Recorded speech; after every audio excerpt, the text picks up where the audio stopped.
Hello. In a country called South Sudan, we have 64 tribes in that country. We get our independence in 2011, and everybody was very happy when we got our independence. Now, in these tribes, there's a unique tribe in South Sudan called Nuer tribe.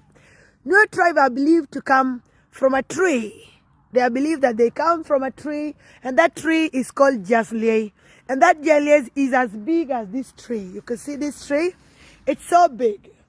That's how Jaslier is. So, in this tribe comes a man called Bosdiel, and Bosdiel used to tell people that he used to tell the Arab by then, because we were Sudanese, he used to tell the Arab that one day we will divide our country and the white, the red, and the black cannot work together. And how this is, he used to show by walking with one leg, he will have a red shoe, and the other leg, he have worn a black shoe to represent to these people. Let's leave that side. We also have a very great leader that contributed a lot in the government of South Sudan called General Gaitur. Gaitur became the father of the Nuer for a very long time. And then there's something unique about also Bosdiel. Bosdiel was the only Nuer that you will hear people saying the Nuer of Bosdiel. The Nuer of Bosdiel. That's the only person that the Nuer now are being called to, second to the tree, because they say the Nuer come from the tree. And now Bosdiel also is, when you talk about Nuer, people say Nueri Bosdiel. Now let's leave. In 1983 or 84, there was this man called Dr. Riek Machar. Dr. Riek Machar studied in Scotland, then he also stayed in Kodok, and then he also went to UK where he finished his doctrine. And then later on, he came home, joined. He married a white lady from England called Emma.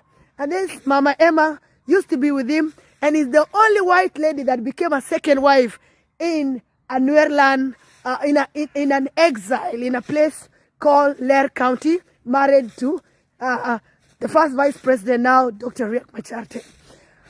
Let's now leave. This Dr. Riek Machar became a vice in 1997. He went to Sudan. How did he go to Sudan? He joined the government of Sudan by then, and that was because in 1991 they had a split.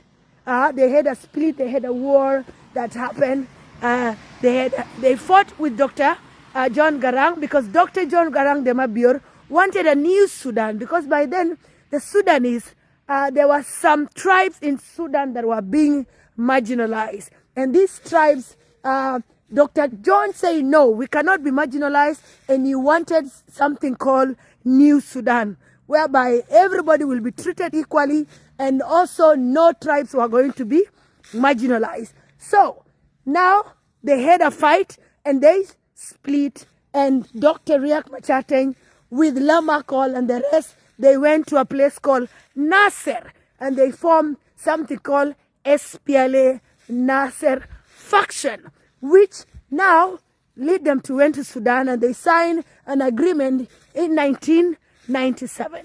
When they signed an agreement in 1997, that agreement later on turned to something, some part of it was copied to what we call CPA, that was signed in 2005, and then we lost our great leader, Dr.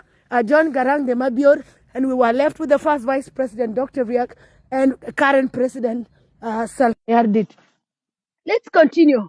Salva Kiir Mayardit became the president. We all struggled for a very long time, and then now we have these things called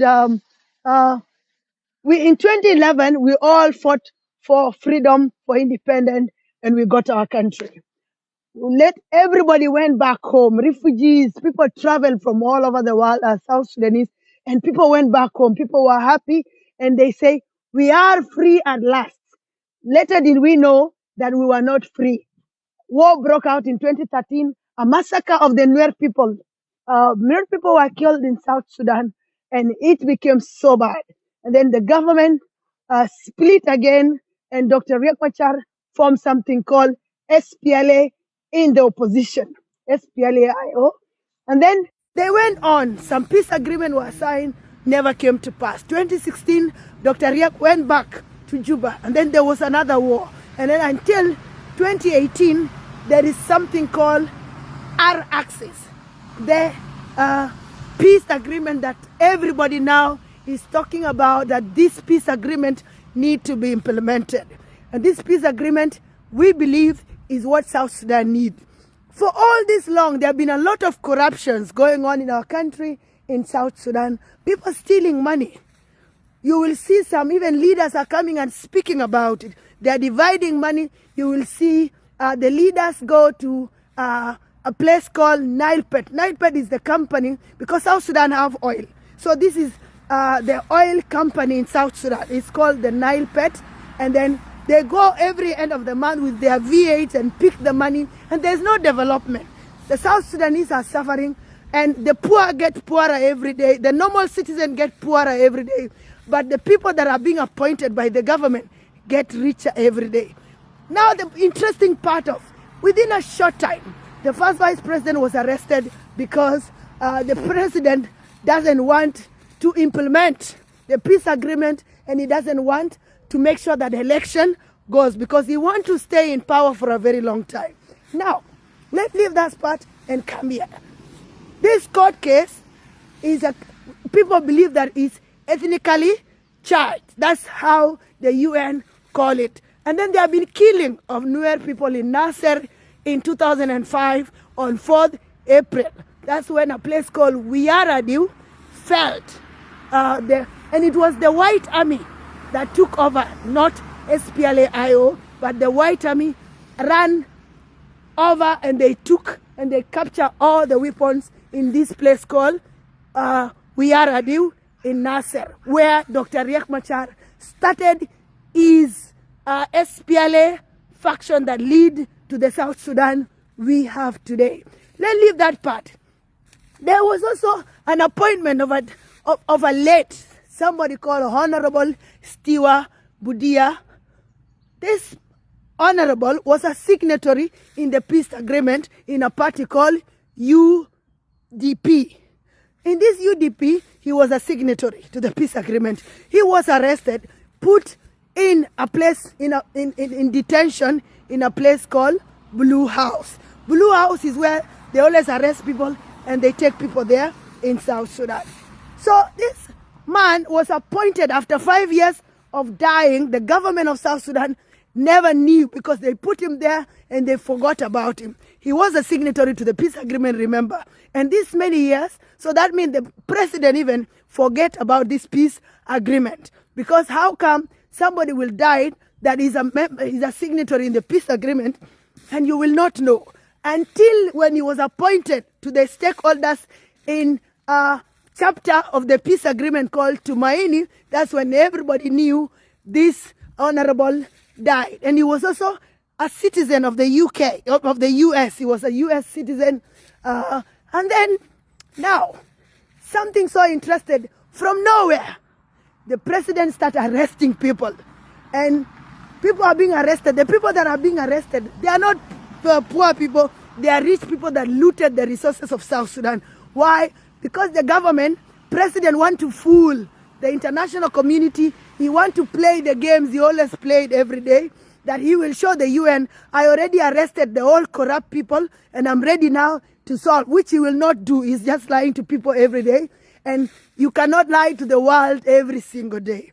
Now, the interesting part that I want to bring in now is there was a minister of finance in South Sudan called Dr. Bak Chol.